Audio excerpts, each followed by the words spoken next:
Welcome to Martini Time. Finally, it's Martini Time.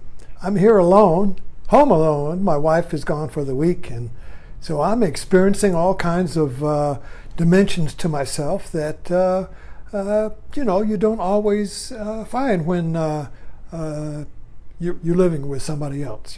So it's good and bad, but I just realized I could have a martini anytime I wanted. But some discipline, self-imposed discipline, says wait till 5 o'clock. This was the only discipline my father left me. Happy time starts at 5, and he would watch his watch, waiting for 5 o'clock to come, so he and his wife, my mother, could have a highball. And then, of course, my uncle came along, and it was martini time at 5. And when he lived here with me for the last couple of years of his life, he had a stroke and couldn't walk. I would bring him a martini at 5 o'clock, and he would say, "Oh, thank you, Jesus!" And I would bring him that martini. It's like he was waiting for it all day. So that's where I got the martini from. My father's discipline for happy hour, and my uncle was a martini priest. So I broadcast here from the center of the world, but you too are at the center. But let's look into that a little more. The title of this talk is "Be at the Center of the World." You need a different map. Now, I've been writing on Eckhart Tolle since 2005. Would you believe that? I have a page, Meditations on Eckhart Tolle. And every day or 3 or 4 times a week, I have these 2 boxes of quotes, coffee table boxes, the little cards, on his 2 books, New Earth and The Power of Now. And right now I'm going through the New Earth, and every day or every other day, usually 2 or 3 times a week, I'll turn the card over and I'll write that out, and then I start writing. And today's card was about surrendered action. He's always talking about surrender. What is surrendered action? Well, I've been talking about that in my talks lately, but in a different way. I hope you've been following my talks. I've been on a roll here lately, broadcasting from the center of the world. Nobody knows I'm here. The Gestapo go by the house once in a while with their radar looking for my signal, but they can't find it, you see, because I'm a subversive. So they're looking for me, but they can't find me. Nobody knows I'm here. Of course, the locals know I'm here, but they don't know who I am. So it's just between you and me, because you're receiving this broadcast from the center of the world. Now let me explain that. Excuse me, I always get this when I start talking. Excuse me. Choice.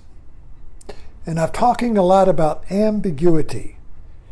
Now usually we fall into a situation that is ambiguous, and it really messes us up. Because when a situation is ambiguous, you can't choose your way out of it.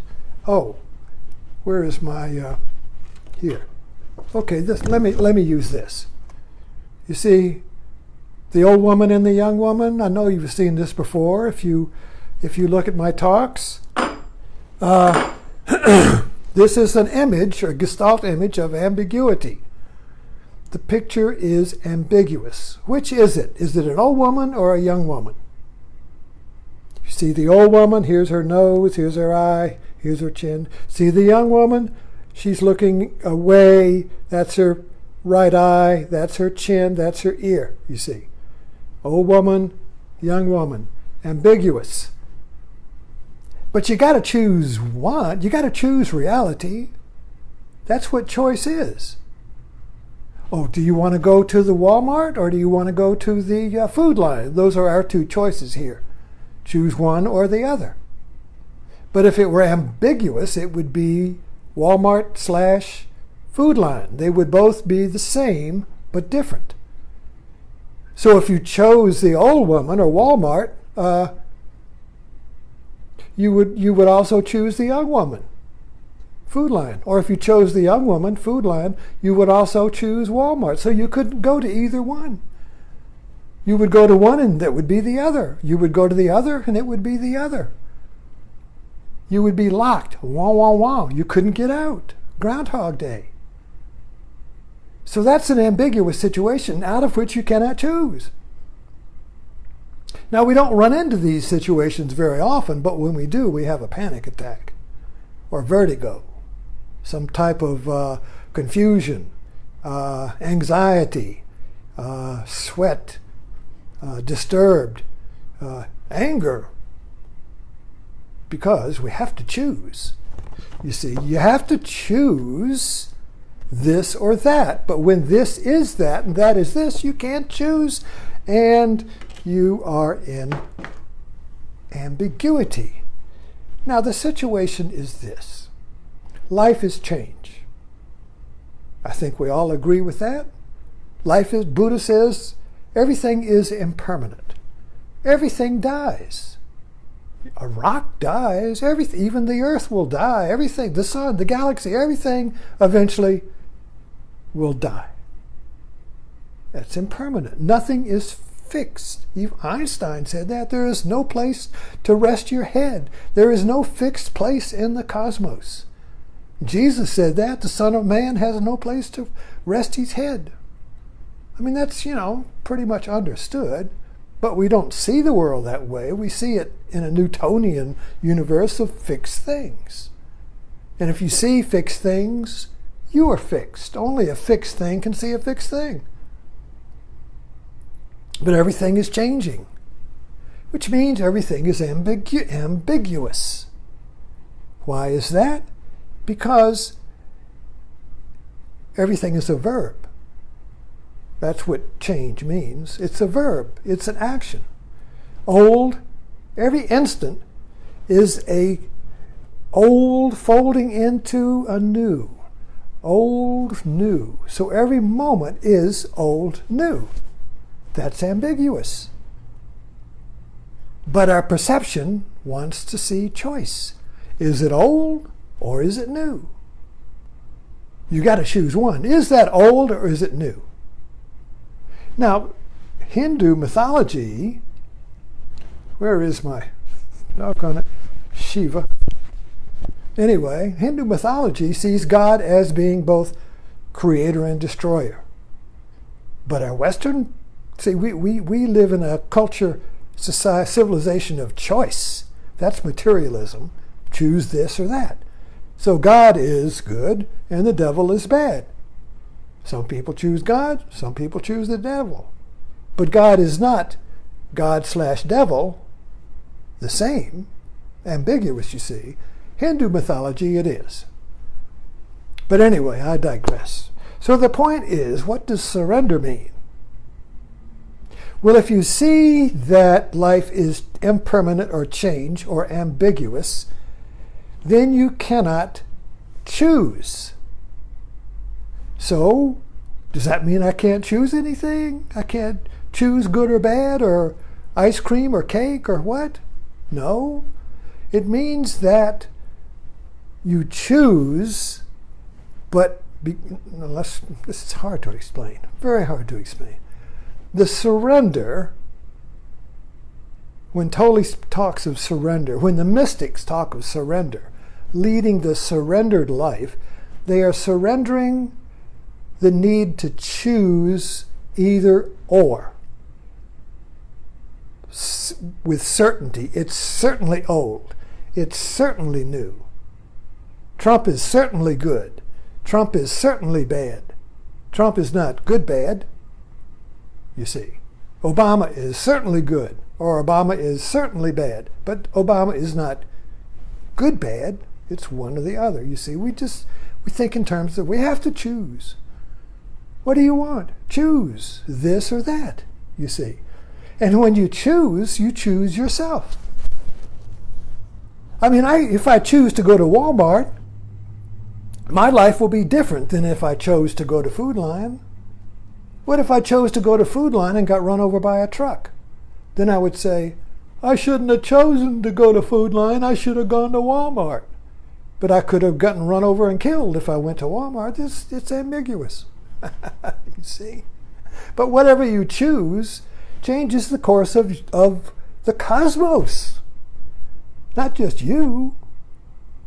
If I choose to go to Walmart, everything I affect, everything that I touch will be affected by my choice because I will have created the choice of Walmart. But if I went to Food Lion, the people I met, I might have helped somebody, and they would come back years later, oh, I met you at Food Lion and you helped me so much. I should have gone to Walmart. And then get run over by a truck. You see, so life is ambiguous in that. But we like to separate it out so we can catch a bus and get ice cream or cake, and that's fine. Nothing wrong with that.